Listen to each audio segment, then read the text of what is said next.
At 67, I barely recognized the woman staring back at me in the fitting room mirror. For decades, my wardrobe had been made up of practical pants and loose blouses, garments made for work, not for showing off. I had long since learned to dress for comfort, not for style. But today, I stood in front of my reflection wearing a dark blue dress that hugged my frame with gentle dignity.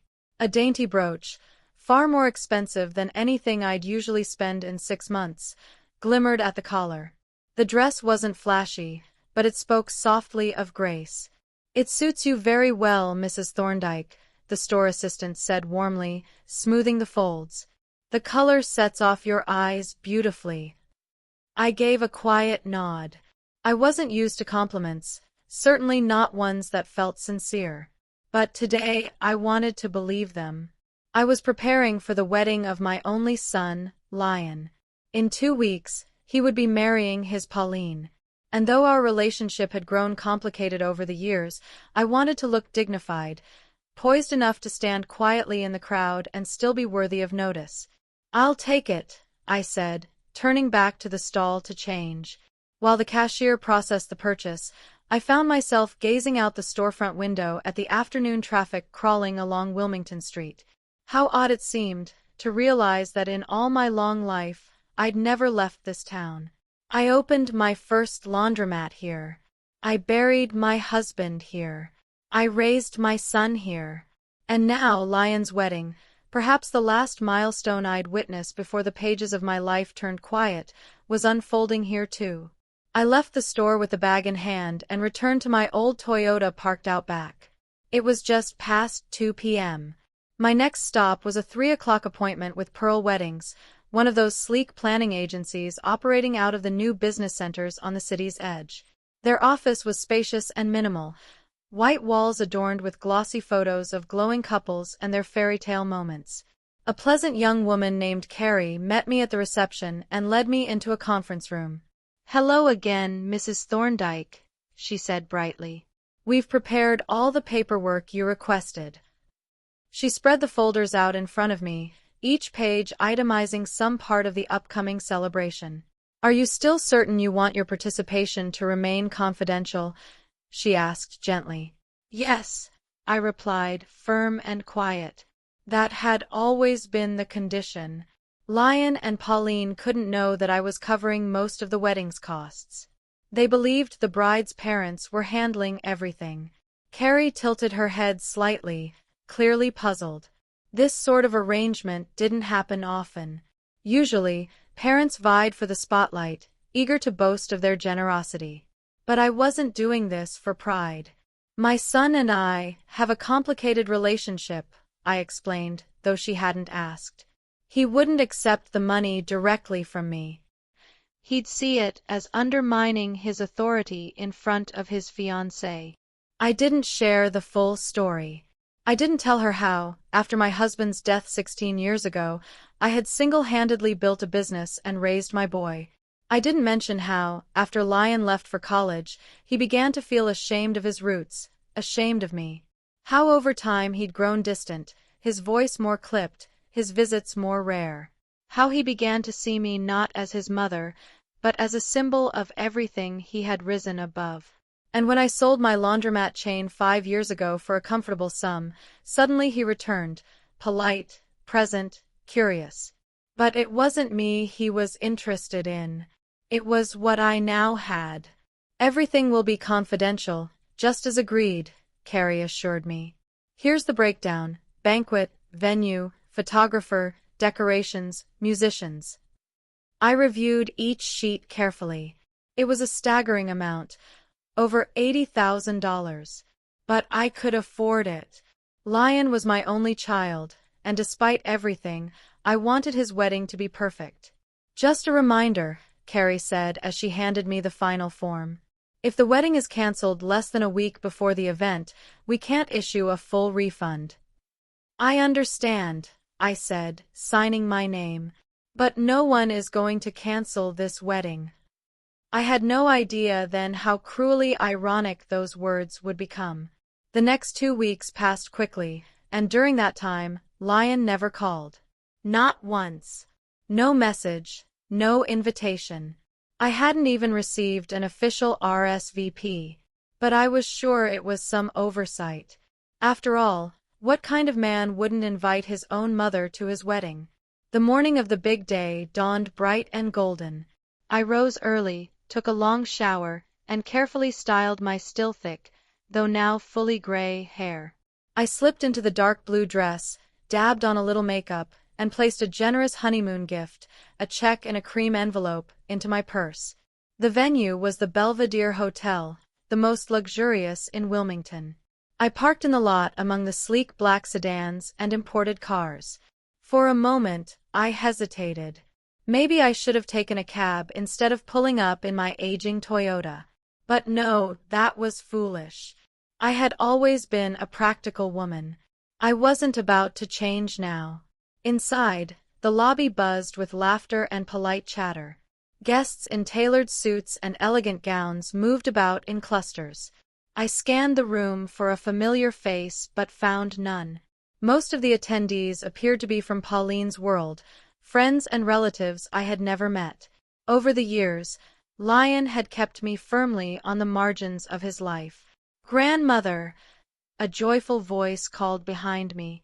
I turned, heart lifting, to see Eloise, my 22-year-old granddaughter from Lion's first marriage, hurrying toward me. She was tall and slender, with my blue eyes and her father's dark hair. Eloise was the only one who truly stayed in touch. "You came!" she exclaimed, hugging me tight. "I'm so glad. I was afraid you might not, because of—" She trailed off, but I knew what she meant. Because of Lion. Because of everything. Of course I came, I smiled. How could I miss my own son's wedding? "You look beautiful," she said sincerely, straightening her bridesmaid's dress. Just as she was about to introduce me to the others, Lion appeared. He looked impeccable, 42, still fit, his beard peppered with gray, his sharp eyes a mirror of his father's. But as his gaze fell on me, his jaw tightened. "Mom," he said, like a man spotting someone in the wrong room. "What are you doing here?" I blinked. "I came to your wedding, of course." Lion glanced around, clearly anxious, and took me by the elbow, steering me away from the other guests. "Listen," he said, voice low and strained. "We talked about this. You're not on the guest list." I stared at him, stunned. "We didn't talk about anything. You called me twice in the last month, and both times you only talked about the florist and the photographer." He sighed heavily, as though explaining something obvious to a child. "Mom, this is an elite event. Pauline's parents are here. They're friends. Our colleagues. I don't think you're going to feel comfortable here." That's when it hit me. This wasn't a mistake. He hadn't forgotten to invite me. He had deliberately excluded me. Me, a woman who had built a business from scratch with nothing but grit and grief after losing her husband. Me, the mother who had worked late nights, sacrificed everything, raised him into the man he was. And now, he was embarrassed by me. I didn't belong to his polished new life. I wasn't good enough to stand among his elite. As I ended the call with Richard, a strange lightness settled over me, as if some invisible weight I'd carried for years had finally slipped off my shoulders. The house, though quiet, no longer echoed with the coldness it had when I first stepped in. For the first time in a long while, I wasn't waiting for anyone's approval. I stood up, walked into the kitchen, and made myself a cup of tea. The kettle's whistle sounded softer today, and the ceramic mug felt warm in my hands, not just from the drink, but from the sense of purpose now kindling inside me. I sat by the window and watched the sky slowly turn orange with the coming sunset. Somewhere in that grand Belvedere banquet hall, guests were toasting, violinists playing, and Paulina was likely flashing that polished smile of hers, floating through the crowd in her designer gown. And Lion! Was he laughing, relieved that the embarrassment of his past hadn't disrupted his perfect future? Or was he already realizing the hollowness of a celebration built on denial and shame? Let him have his moment. He had made his choice, and so had I. The idea of transferring the funds to Eloise had bloomed in my heart like a sudden spring flower, and now it felt like the only thing that made sense. She was the one who ran toward me, arms wide and eyes glistening with real love. She had never asked for anything but gave everything, her time, her concern, her loyalty. She didn't care about my past or the simplicity of my life. She saw me, not the dollar signs. If my legacy was meant to be anything at all, then it would live through her, not through a son who was ashamed of where he came from. The next morning, I woke up earlier than usual. The night had passed quietly, no tears, just a lingering ache that had dulled into resolve. I dressed in my usual slacks and sweater, tied my silver hair in a low bun, and called my lawyer's office. By 10 a.m., I was seated across from a bespectacled woman named Nancy Barrett, who handled estate and trust matters for seniors like me. We went over the documents, and with every signature I scrawled across those forms, a new chapter seemed to unfold. I'd like the trust to include a provision, I told her, pausing for a moment before continuing, for Eloise's education, her first home, or starting a business, whatever she dreams. But I want her to have full access when she turns 25. She's responsible. I trust her. Nancy nodded, impressed. That's very thoughtful, Mrs. Thorndyke. You're securing her future.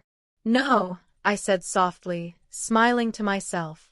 I'm honoring my own. The paperwork took a couple of hours, and by noon, it was done. When I walked out of the office and into the warm Wilmington sun, I felt 10 years younger. The world around me hadn't changed, but I had. I wasn't a woman discarded on the biggest day of her child's life. I was a woman who had raised a child, built a business, buried a husband, and still stood tall. I got into my Toyota, the same practical car I'd driven to the wedding, and this time I didn't feel ashamed of it. I felt proud. That afternoon, Eloise called. Her voice was shaky, breathless. Grandma, I don't even know what to say. I tried to talk to Dad after you left, but he wouldn't listen. I was so angry, I almost walked out myself. I'm sorry. I should have done more. You did enough, sweetheart, I said, my voice warm. You were the only one who made me feel welcome. I don't want to lose you, she whispered. You never will, I assured her. In fact, there's something I want to talk to you about soon. Something important. She hesitated. Is it bad? Quite the opposite, I said with a smile. But let's save it for when we can sit down over tea. Just you and me. We ended the call, and for the rest of the day, I busied myself with small things, watering the plants, sorting through old papers, and baking a batch of oatmeal cookies with cinnamon, just like I used to when Lion was a boy. As I stirred the dough, I realized I wasn't sad anymore. There was grief, yes, but it had matured into clarity. I had spent my whole life giving, believing that love would one day be returned. Sometimes it isn't, and sometimes it finds a new path. That evening, I stepped out onto the porch with a cup of tea in hand and looked up at the stars blinking into the darkening sky. Somewhere out there, a celebration was winding down, glitter and champagne masking the absence of one very simple, stubborn woman. But I wasn't missing anything. I was exactly where I belonged. I had acted decisively. For once, I didn't allow myself to go along with Lion's version of reality, didn't turn a blind eye to the way he treated me. I wasn't going to let him rewrite the script of our relationship one more time. The next call I made was to the wedding agency. Carrie answered after the third ring. Pearl Weddings, how can I help you? Hi Carrie, this is Leslie Thorndyke. There was a brief pause on the other end, then her voice sharpened in recognition. Oh, Mrs. Thorndyke. The wedding's already started. Everything's going according to plan. Is there something you wanted to clarify? I'm calling to inform you that I'm canceling all wedding-related payments. There was silence, then Carrie let out a disbelieving laugh, brittle and nervous, as if she'd misheard or mistook my words for a bad joke. I'm sorry, what? You're kidding, right? No, Carrie. I just contacted the bank. All transactions will be stopped. But that's impossible, she stammered, her voice already fraying. The ceremony is underway. The guests have gathered. The banquet starts in an hour or so. You can't just… I can, I interrupted, calm and unwavering. And I'm doing it. There's a force majeure clause in our contract. They're coming, Carrie whispered, more to herself than to me. Mrs. Thorndyke, please, let's talk about this. What happened?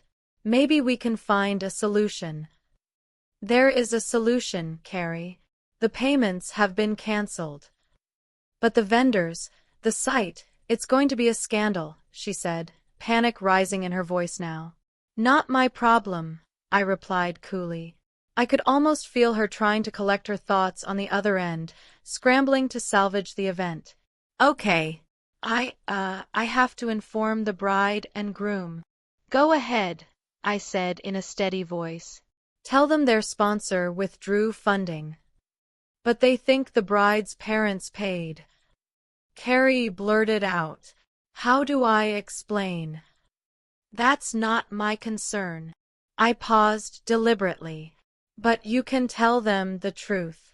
That the groom's mother, who wasn't invited to the wedding, was the one who paid for their party. Oh my God, Carrie murmured. I'm sorry. I didn't know. Well, now you do. Good day, Carrie. I ended the call and set the phone down on the table. My hands were shaking, not from fear or regret, but from a strange, unfamiliar sense of freedom. I had let Lion manipulate me for so many years, taking advantage of my love and my money, offering nothing in return. I'd waited, foolishly, for gratitude, for respect, for a glimmer of warmth that never came. But that part of my life was done. Suddenly, the phone rang again. Eloise's name lit up the screen. I took a deep breath and answered. Grandma. Her voice was tight with worry. Where are you? Why did you leave? I closed my eyes. She was the only one I cared about in this whole mess. Your father asked me to leave, dear, I said gently. He told me I wasn't invited. What? She cried out. That can't be. He couldn't have said that. Yes, Eloise, I said quietly. He did.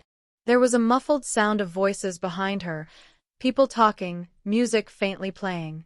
The ceremony had ended and guests were beginning to move into the banquet hall. That's terrible, Grandma. I'll talk to him. I'll make him apologize. He had no right to.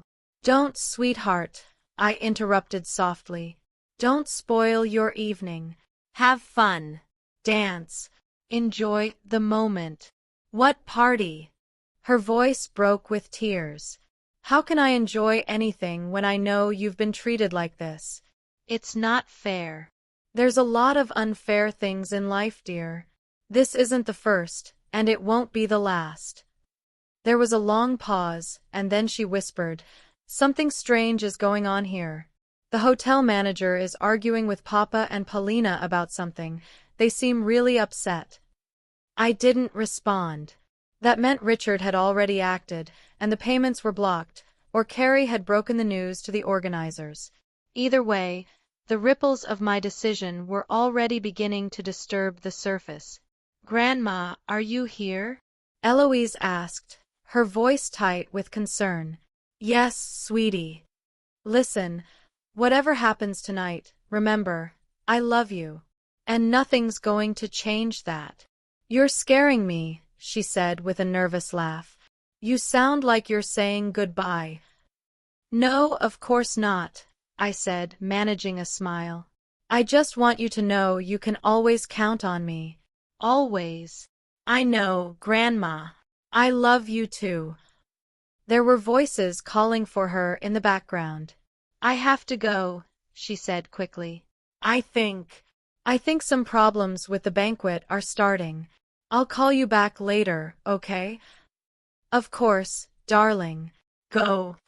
I ended the call and leaned back in my chair. It was done. There was no turning back now. Whatever happened next, I knew I'd finally done the right thing. For the first time in years, I stopped being an invisible ATM for my son and started respecting myself. The phone rang again. This time, it was Lion. I stared at the screen as it vibrated on the desk. One ring, two, three, and then silence. A minute later, a message flashed. Mom. We need to talk urgently. Call me back. I turned the phone over so the screen faced the table. I had no desire to speak to my son, at least, not today. Let him stew in it.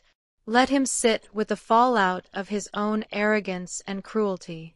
Let him feel, if only for a moment, the sting of rejection he'd dealt me for years. I got up and walked to the window. The sun was beginning to set, painting the sky in streaks of pink and gold. And strangely, for the first time in decades, I felt alive. I had shed a weight I didn't even know I still carried. Back at the Belvedere Hotel, Eloise stood nervously at the edge of the banquet hall, absently rubbing the bracelet on her wrist. What had begun as her father's perfect wedding was swiftly unraveling into a public disaster. The hall, with its snow-white tablecloths, crystal chandeliers, and elegant floral arrangements, no longer buzzed with celebration.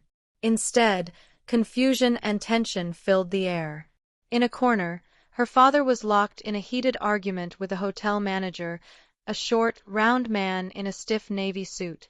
Paulina stood beside Lion, her usual poise cracking beneath the weight of rising panic. Her makeup couldn't hide the fear in her eyes. There must be some misunderstanding, Lion was insisting. The payments were confirmed a week ago. I'm sorry, Mr. Thorndyke, the manager replied, shaking his head. Our finance department just informed me the payment has been withdrawn. We can't provide services without payment. But that's absurd. Paulina's parents. Paulina looked confused. My parents. Eloise frowned. Hadn't her father claimed he was footing the bill? He always boasted about being financially independent, about how successful his insurance business was. She'd never imagined he was relying on anyone else, especially not her grandmother. Suddenly, Paulina's voice rang out, "Check again. There's some kind of mistake. The guests are already here. We can't cancel the banquet." Around them, 120 guests looked on with growing unease. Some had taken their seats, others stood murmuring in hushed voices, casting glances toward the commotion. Paulina's parents, an elegant couple in their 60s, walked toward their daughter. "What's going on?" her father, Geoffrey Redgrave, asked. "Why isn't champagne being served?" "Dad, there's been a misunderstanding," Paulina said breathlessly. "They say the payments have been withdrawn." "Withdrawn?" Geoffrey repeated. "What payments? Margaret and I only covered the rehearsal dinner. Lion told us." At that moment, a woman in a navy blazer entered the hall, holding a clipboard. Her name tag read Pearl Weddings. "Mr. and Mrs. Thorndyke," she called. "I need to speak with you urgently." They stepped aside. Curious, Eloise edged closer, pretending to check her phone as she eavesdropped. "All payments have been withdrawn by the main sponsor," the woman was saying. "We've tried contacting the bank, but the decision is final." "The main sponsor?" Lion repeated, dumbfounded. "Who are you talking about?" "Your mother, Mr. Thorndyke, Leslie Thorndyke. She paid for most of the wedding expenses." Eloise nearly gasped. Her grandmother? Grandma had financed this whole charade? Lion's face drained of color, then flushed deep red. "That's not true. My mother didn't pay for anything. It was Paulina's parents." But Geoffrey Redgrave stepped forward, his expression stony. "We paid for the dinner, Lion. That's it. You said you had the rest covered." Paulina stared at her husband in shock. Lion, what are they talking about? Lion's hands were shaking now as he yanked his phone from his pocket and walked away from the group. Eloise, heart pounding, stepped outside onto the terrace. She needed to hear the truth, from the only person who'd never lied to her. She dialed the number. "Grandma," she said when Leslie answered. "We're having a total nightmare here. What's going on?" There was silence, then a soft sigh. "I guess they found out I canceled the payments." "So it's true?" Eloise asked, voice low. "You paid for Papa's wedding?" "He wouldn't accept help from me openly. You know how your father is. He wanted to throw a lavish wedding, but he couldn't afford it. I wanted him to have it anyway." "But why cancel everything?" Eloise asked, though deep down, she already knew. "Because your father kicked me out of my own wedding," Leslie said quietly. "Told me I wasn't invited. That I didn't belong." Eloise leaned on the railing. The evening was beautiful. Warm air, golden light. Such beauty, wasted on such ugliness. "That's terrible, Grandma. Please, don't let this ruin everything. Forgive him." "It's not about forgiveness, sweetheart. It's about dignity. I gave your father everything I had, and he treated me like a burden.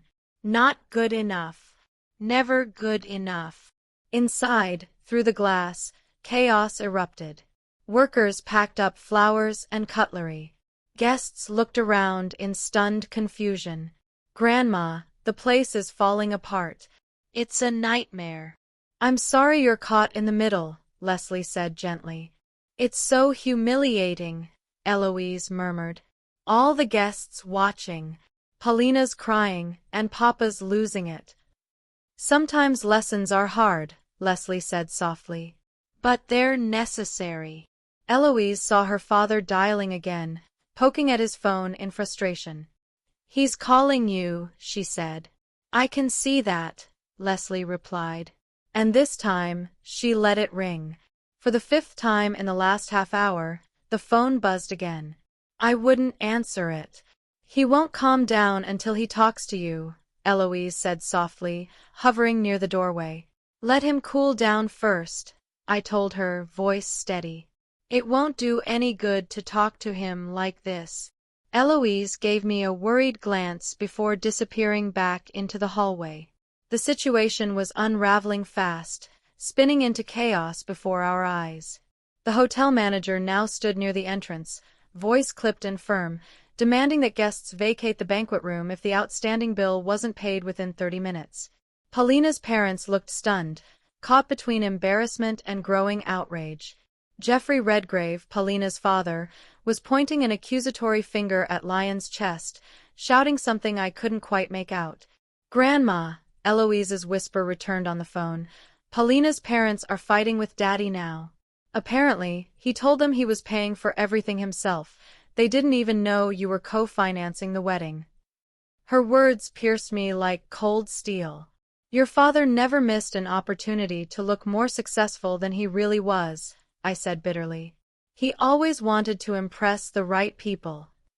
Eloise had moved closer to the scene now, trying not to be noticed. "You swore you'd take care of all the expenses." Jeffrey raged, voice loud enough to draw attention from half the room. "You said your business was booming, and now it turns out your mother, the one you didn't even invite, was secretly paying for everything?" "That's not true," Lion insisted, his voice rising in desperation. "I had no idea she interfered. This is some kind of misunderstanding." "A misunderstanding?" Jeffrey scoffed. "The only misunderstanding is that my daughter married a man like you." Paulina, who had been silently standing to the side, broke down in sobs. "Papa, please don't," she begged through tears. "Not here, not in front of everyone." But it was too late. The guests were openly gawking now, some whispering, some filming with their phones. Eloise's voice shook as she reported, "Grandma, It's terrible. Everything's falling apart. Jeffrey called Daddy a liar in front of all the guests. I'm sorry about that, I replied softly, and I meant it. But your father made his choice when he decided his own mother wasn't good enough for his new life. Then the hotel manager clapped his hands to get everyone's attention. Ladies and gentlemen, he announced in a firm, practiced voice, due to unforeseen circumstances, the event is cancelled. Please leave the room within 15 minutes. A murmur rippled through the hall like a wave of disbelief.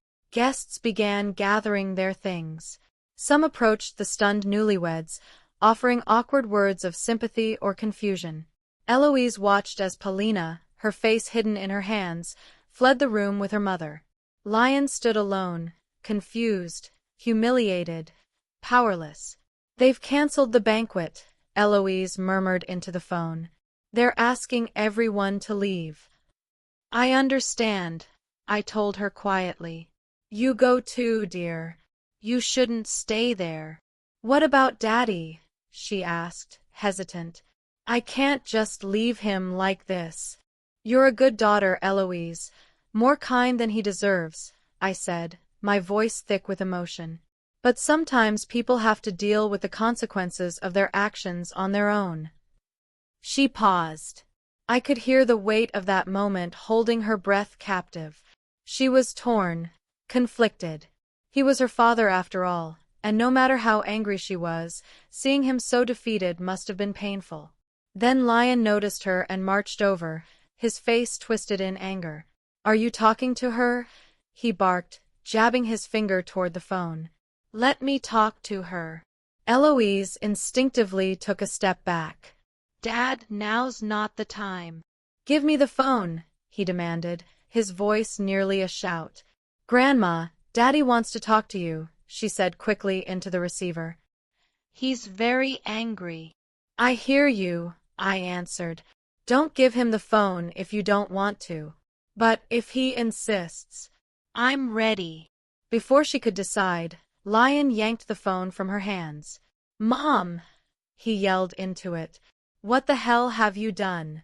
Do you realize you've ruined my wedding? I couldn't hear her response, but I watched as his expression shifted, from fury to shock, and then back again. How could you? He demanded. How could you humiliate me like that in front of everyone? In front of Paulina's parents? In front of our friends? He paused, listening, then shouted again. This is completely different. Yes, I left you off the guest list, but that's no reason to sabotage me like that. You did it out of revenge. Admit it. Another long pause. Eloise said nothing, just watched him. No, you don't understand. Lion snapped, now desperate. I can't just pay you now. I don't have that kind of money in cash. And the bank isn't open tonight. He listened again. His shoulders sagged as if all the air had been drained from him. Please, Mom, he said, voice thick with pleading now. Give the payments back. We can discuss our differences later. Right now, my reputation, my marriage, everything is at stake. Another silence. Then suddenly, his face twisted with rage. He shouted something incoherent and hurled the phone at Eloise, who barely caught it. Grandma, she said, cautiously lifting it to her ear. I'm here, dear, I answered, my voice tired but composed. I'm afraid I couldn't help your father. He's furious. I've never seen him like this, Eloise murmured. He's always had a temper, I said. Even as a kid, if something didn't go his way, he'd throw tantrums. Lion was now pacing, pulling out his own phone and furiously making calls. Judging by his expression, none of them were going well. I think he's trying to find money, Eloise said. He's calling people he knows. That won't help, I replied. It would take a lot to cover the bill. He doesn't have any friends wealthy enough to lend him $80,000 overnight. 80,000, she echoed, stunned. That's what the wedding cost, I said simply. Your father and Paulina wanted to impress her parents and their high-ranking friends. That kind of impression costs a lot. The hall was nearly empty now. Staff were clearing dishes and folding tables. Paulina re-entered with her parents, her mascara streaked, her face blotchy from crying. She marched up to Lion and unleashed her fury while her parents looked on coldly. He just stood there, lost. It looks like their marriage won't last, Eloise said, her voice tinged with sorrow. Paulina's furious. Her parents are too. If their relationship can't survive the first test, it wasn't as strong as they thought, I said. Then the hotel manager returned, gesturing sternly at his watch. Lion nodded. Defeated. We need to leave, Eloise said. The manager's no longer asking. He's demanding.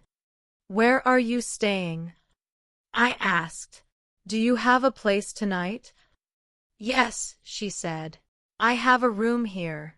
There was supposed to be a family brunch tomorrow. Good. Stay there. Don't go back to your dad's tonight. He needs time to cool down. All right, grandmother, she said. I'll do that. And Eloise? I added softly. I love you, darling. Whatever happened between your father and me has no bearing on how I feel about you. Her voice cracked. I love you too, Grandma. And I understand why you did what you did. I really do. We said goodbye. She slipped the phone into her purse and looked around one last time. Lion stood by the exit, hunched over his phone, typing frantically. Paulina and her parents had gone. The wedding, meant to mark the beginning of a joyful new chapter, was already over. Eloise approached him gently.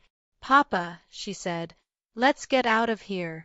He looked up, eyes red-rimmed, hollow. She ruined everything, he rasped. Out of revenge. Pure revenge. Eloise shook her head slowly. No, Papa.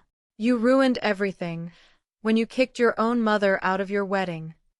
Then she turned and walked away, leaving her father standing alone in the remains of a dream that had fallen apart. I woke to a loud, angry banging on the door. At first, I thought it was part of a dream. Then it came again, harder, more frantic. It was only 7 in the morning. The knocking grew louder, faster, like a war drum. And then I heard his voice. Mom, open up. I know you're home. I rose slowly, surprisingly calm. No fear, no regret, just a quiet certainty that I had done what needed to be done. Wrapping my robe around me, I walked toward the door. He kept pounding as if he meant to knock it off its hinges. The neighbors were surely awake by now. Let them hear. Let them see the kind of son I have. I opened the door and stood in silence. Lion looked wrecked, his suit wrinkled, hair unkempt, red eyes wild with sleepless rage. You ruined my life, he spat, pushing past me into the house. I shut the door gently and turned to face him. Good morning, Lion, I said evenly. You're early. Don't you dare, he barked. Don't you dare act like nothing happened. I passed him quietly and went to the kitchen. I needed coffee before anything else. I remember exactly what happened, I said, filling the kettle. You asked me to leave your wedding, so I canceled the payments I was making for your celebration. The one you planned. You secretly paid for all of it just to get revenge, he snapped, following me like a shadow. You knew I didn't want you at the wedding. I set the kettle on the stove and turned to him. No, Lion. When I arranged everything with the agency 2 months ago, I had no idea you wouldn't invite me. What kind of mother assumes that? He was quiet, just for a moment. You should have told me, he said. It was manipulative, going behind my back. Would you have accepted my money if I had offered it openly? I asked. He averted his eyes. That's a different question. No, I said. That is the question. He slammed his fist on the table. You humiliated me in front of everyone. Paulina's parents, our guests, my wife. The kettle whistled. I turned off the stove, poured the water, and sat down calmly with my cup. Do you want coffee? I asked. No, he snapped. I want to know why you did this. I looked him in the eye, my voice steady. Why did I do this? Why did you kick me out of your own wedding, Lion? Why did you say I wasn't good enough to attend? Why were you ashamed of your mother, in front of your elite guests? Lion's face twisted in disbelief as he tried to process what I had just told him. I wasn't ashamed, he mumbled weakly, though the hollowness in his voice gave him away. It's just, the wedding was planned for a certain circle. A circle, he trailed off. I finished the sentence for him. A circle your mother doesn't fit into. Because I'm a simple woman who worked with her hands all her life. Because I never had a university education or a country club membership. Because I embarrass you with my background. He opened his mouth like he wanted to object, but no words came. After a second, he just waved his hand in frustration. It doesn't matter. What's done is done. But you have to make it right. Fix it. I raised an eyebrow. Fix it? How? Return the payments, he said quickly, as if the solution were obvious. Call the bank, the agency, the suppliers. Tell them it was all a mistake. I took a slow sip of my coffee, feeling the bitterness coat my tongue. It's too late, Lion. The money was refunded to my account. I already got confirmation from the bank last night. Then make new payments, he barked, the panic creeping back into his voice as he began pacing. Paulina is hysterical. Her parents are threatening to cut ties. We had to sleep in a dingy motel because the hotel manager wouldn't let us stay another night. I watched him, this grown man throwing himself into a fit not unlike the ones he had as a child when I wouldn't buy him the toy he wanted. So much time had passed, yet so little had changed. Where were you planning to spend your honeymoon? I asked. Lion stopped, eyeing me with suspicion. Why does that matter? Just answer me. Italy. 2 weeks. The flight leaves tomorrow. Or, it was supposed to. And who paid for it? He scowled. Me. Paulina and I paid for it ourselves. I shook my head slowly. No. I paid for that too. Through the same agency. It was included in the total. He stared at me, confusion flashing across his face as it turned pale. He slowly sank into the chair across from me. What do you mean? He asked, his voice quieter now. What total? I exhaled. $86,400. That's what your wedding and honeymoon cost. And I paid for all of it. Lion's mouth opened, but no sound came. He just looked at me, stunned, as though seeing me for the first time. That's impossible. You couldn't. Where did you get that kind of money? I sold the business 5 years ago. Remember? For $2,300,000. I invested most of it. I live off the interest. I can afford to spend some of it on my only son's wedding. He sat there motionless, absorbing this truth. I could see his thoughts rearranging themselves. His mother, who he dismissed as an old woman with a modest pension, was in fact a wealthy, independent woman who had quietly funded his entire fairy tale event. Why didn't you tell me? He finally asked, his voice tentative, almost childlike. Why did you hide it? I didn't hide it, I replied evenly. You never asked.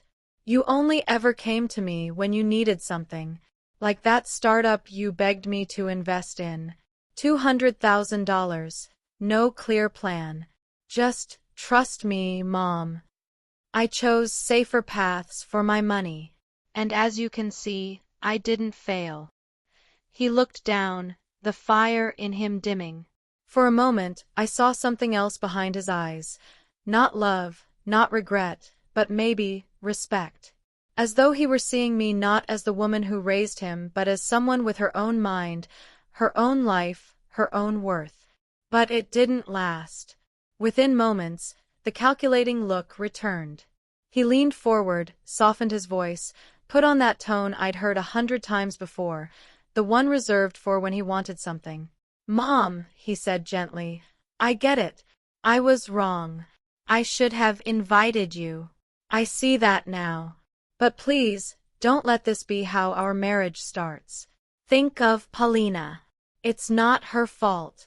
And her parents, they're powerful. They can help you, too. If you ever need a doctor, a place in a good nursing home." I burst out laughing. I couldn't help it. "And nursing home? Really, Lion? I'm 67, in excellent health, and financially independent. Why would I need a nursing home?" He faltered, but recovered quickly. "That was just an example.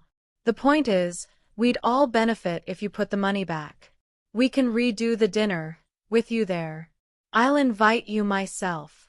You'll sit at the head table." I set my cup down and shook my head. "No, Lion.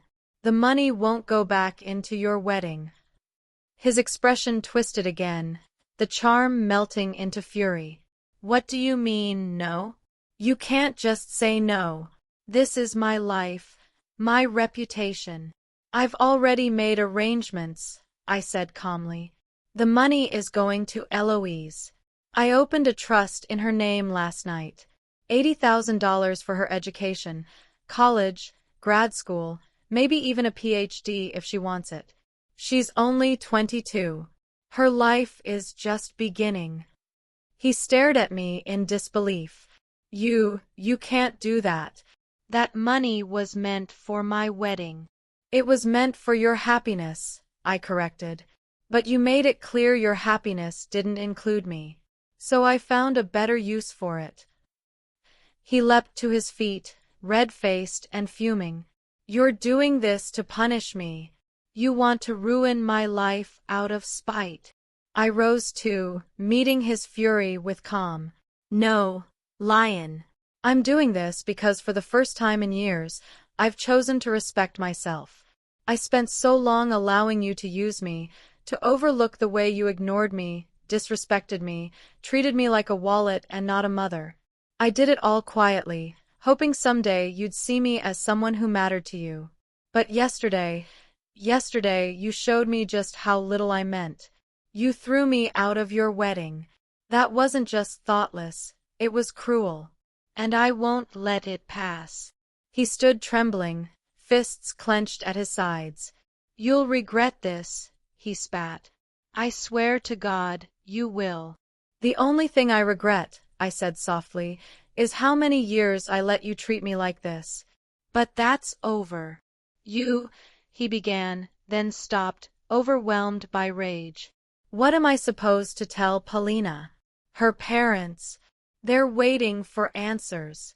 "Tell them the truth," I replied. "Tell them you excluded your mother and she decided not to fund your fantasy. Or lie to them, your choice. You've always been good at inventing stories."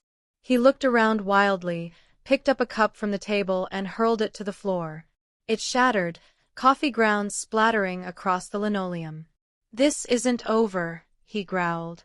"I'll find a way to get that money. I'll contest that trust. It's my daughter, I have a right." "You can try," I said, folding my arms.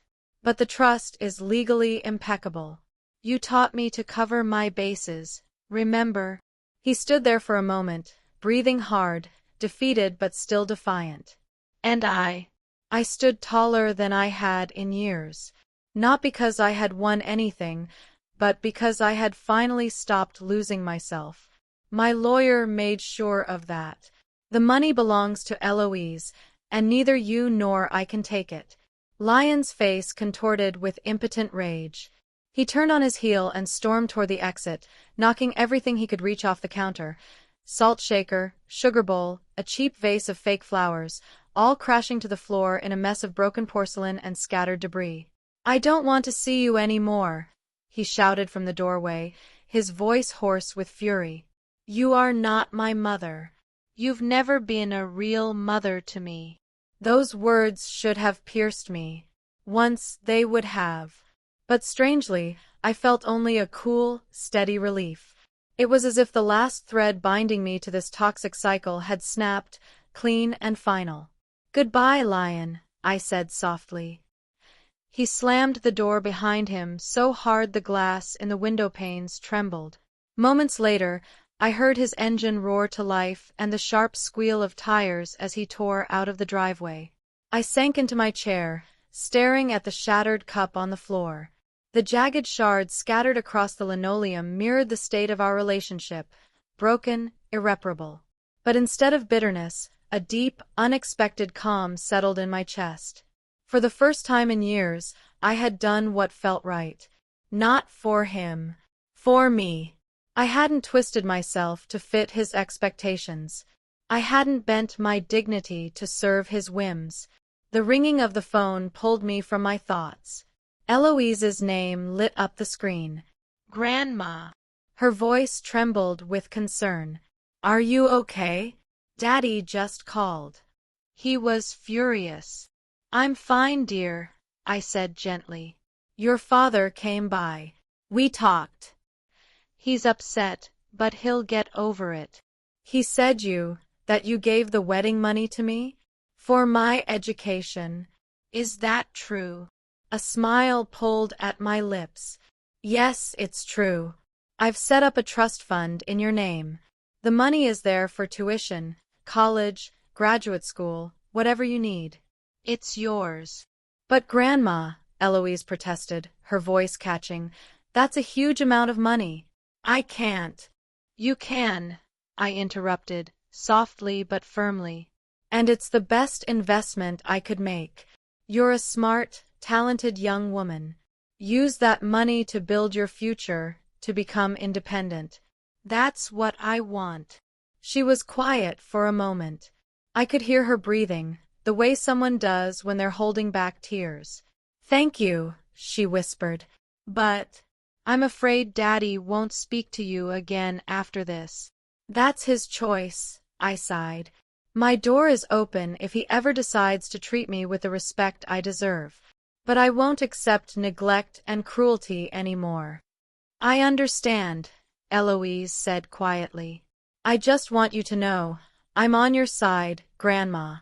What he did at the wedding was awful." We talked a little longer. She told me Paulina and her parents had checked out of the motel early that morning, leaving Lion alone. Not only had the wedding fallen apart, but the marriage itself seemed to hang by a thread. After we ended the call, I gathered a broom and began sweeping up the broken porcelain and coffee grounds Lion had left behind. As I moved around the kitchen, I thought about the future. Perhaps it was time for a complete change. Wilmington, with all its memories, now felt too heavy, too full of pain. Maybe I needed somewhere new. Later that morning, I sat at my computer and opened a real estate listing website. At first, I told myself I was just browsing, just exploring the idea. But I couldn't help the small flame of excitement that flickered in my chest.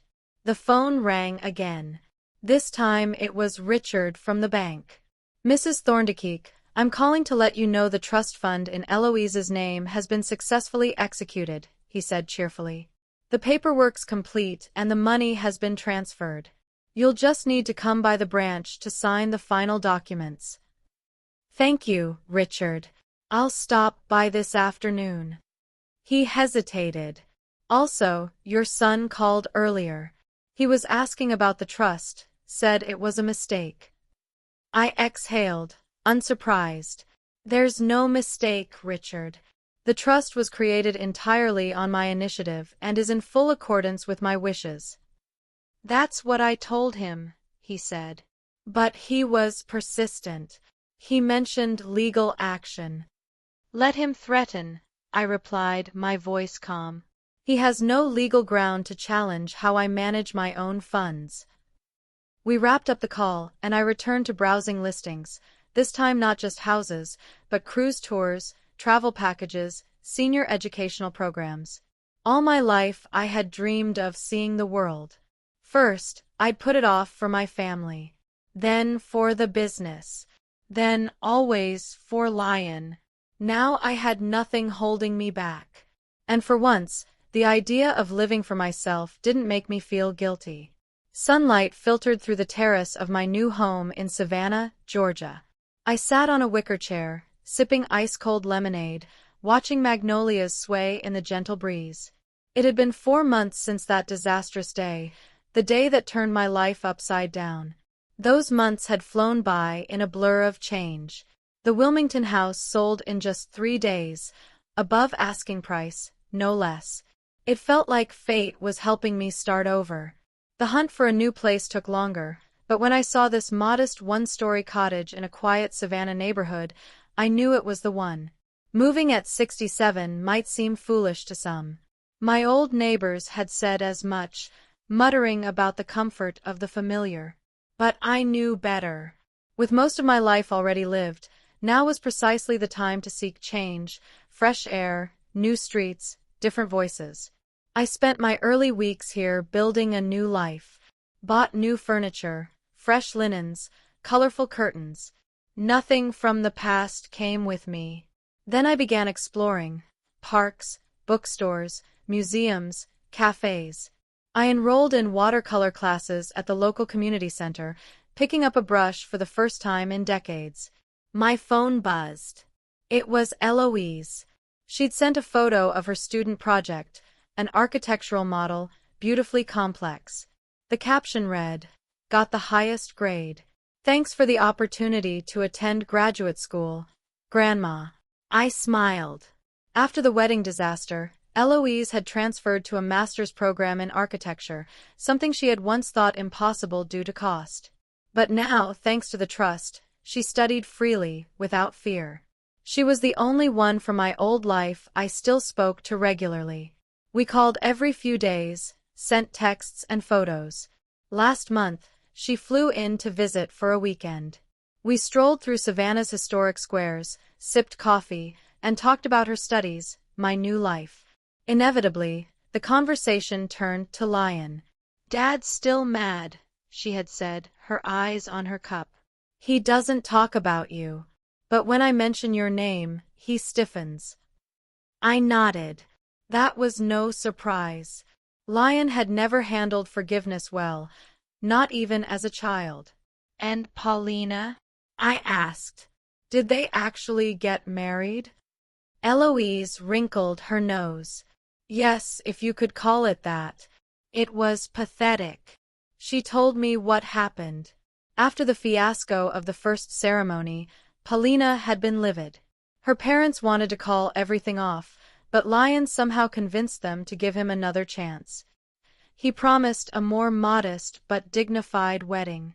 3 weeks later, they held a small ceremony, 30 guests, a rented restaurant on the outskirts of town, a DJ with a laptop instead of a live band, a weekend resort instead of Italy. Everyone whispered about the failed first wedding. Paulina's parents looked like they were attending a funeral, not a celebration. Paulina forced her smiles. Lion, Eloise said, looked like he wanted the floor to swallow him whole. And the speech, Eloise added, he thanked Paulina's parents for their financial support. Lied right through his teeth, pretending they paid for the first wedding, not you. I shook my head. Typical Lion. He'd rather lie than admit the truth if it made him look small. And how is Paulina with him now? I asked. Eloise shrugged. They stay together, but something's changed. She picks on him constantly, like he owes her. And he's lost his swagger. He's quieter now, kind of unsure of himself. I could hear the sympathy in her voice. For all his flaws, Lion was still her father. She loved him in a way I had stopped trying to be loved. Did he ever ask about me? I asked. No, Eloise said, shaking her head. But he knows we talk. And somehow that was enough. Sometimes when I'm on the phone with you and he's nearby, I notice him listening, Eloise had said softly. I think, deep down, he misses you, Grandma. It's just that his pride won't let him admit it. I hadn't responded to that. There were already too many illusions in our family, too many hopes placed where they didn't belong. I didn't want to create new ones. If Lion truly missed me, he knew how to find me. My phone number hadn't changed. My door, in many ways, was still open. But I wouldn't keep waiting by it. Those thoughts slowly drifted away as the golden light of the Savannah evening bathed my terrace. The sun was already sinking low, casting long shadows over the garden. I finished the last of my lemonade, its coolness lingering on my tongue, and returned inside. On the table lay a neat stack of cruise company brochures, my booking confirmation, and the packing list I'd been fussing over for days. In 3 days, I would board a luxury cruise liner for a 2-week trip through the Caribbean, a dream I had harbored for decades, now finally blossoming into reality. When I was young, Dererick and I often fantasized about such a trip. Someday, we'd say. When the business is stable. When Lion grows up. But someday never came. Dererick passed away before we ever stepped foot on Caribbean sand, and I, as always, buried the dream beneath layers of duty, first to our business, then to Lion, and finally to his endless needs and disappointments. Now, at last, I was doing it, for me. The trip wasn't cheap, but I could afford it. The sale of my Wilmington home had left me with more than enough to start over comfortably, and my investments continued to provide a steady income. I didn't need to hoard every penny anymore. I could choose joy, beauty, and exploration. Of course, the old doubts still tried to sneak in, an echo of Lion's voice whispering, "What if you get sick? What if something happens in a foreign place? Shouldn't you save that money for a rainy day?" But I had learned to quiet that voice. Life was too short to live always preparing for storms that might never come. Tamara, my new financial advisor, had confirmed what I already sensed. "Mrs. Thorndyke," she said at our first meeting, "you've built a solid foundation. With smart planning and a little indulgence, you can live life to the fullest and still remain secure. You've earned that freedom." I believed her. Now, on the table beside me, I had laid out my essentials for the cruise: a brand new swimsuit, the first I'd bought in years, a wide-brimmed sun hat, oversized sunglasses, a small camera, and a beginner's Spanish book I had picked up 2 weeks ago. I had always wanted to learn the language, and now seemed as good a time as any. If nothing else, I'd be able to greet locals with warmth and respect. My phone buzzed again. This time it was Marta, my spirited friend from watercolor class. "Leslie, are you ready? I'll be there in 20 minutes, the message read. "Yes, Marta. I'm ready." "I'm waiting," I texted back with a smile. I headed to my room and slipped into a light, floral dress, another recent addition to my wardrobe. Back in Wilmington, I wouldn't have dared wear something so cheerful, so vibrant. I'd have worried about the neighbors' judgmental stares or, worse, Lion's condescending smirk. But here in Savannah, I was unburdened by those fears. No one knew me as Lion's mother or the widow Thorndyke.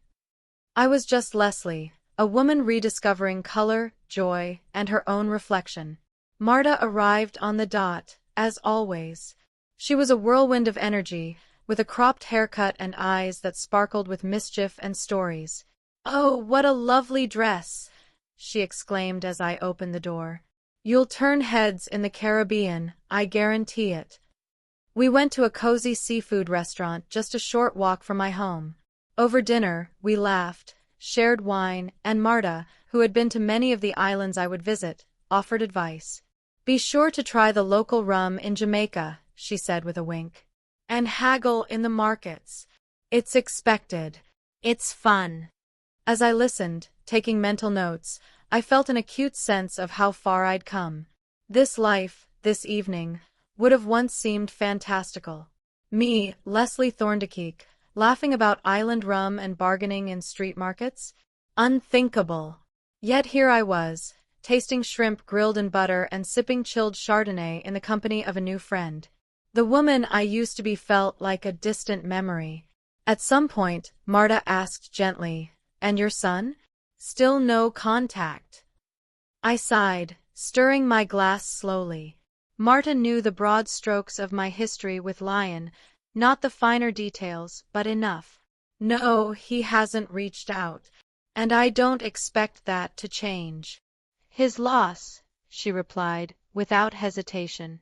"You know, my mother always said, children are raised for the world, not for themselves. Your son has his life, and you have every right to live yours." I nodded, gratitude swelling in my chest. That kind of grounded support, clear-eyed, compassionate, had been missing from my life for far too long. After dinner, we strolled through the dusky streets of Savannah. The city glowed at night, soft golden light illuminating historic buildings, ornate iron balconies, and trees dripping with Spanish moss. We ended up at the riverfront, where tourist ships gently bobbed in their berths. "In 3 days, I'll be on one of those," I said, looking at the distant, gleaming cruise liner. "And that's only the beginning," Marta replied with a playful smirk. "After the Caribbean, there's the Mediterranean, Alaska, Scandinavia." "Slow down," I laughed. "Let me get through this cruise first." Back at my doorstep, Marta hugged me tightly. "I'll drive you to the airport," she said. "And bring me back a magnet from Barbados. I collect them."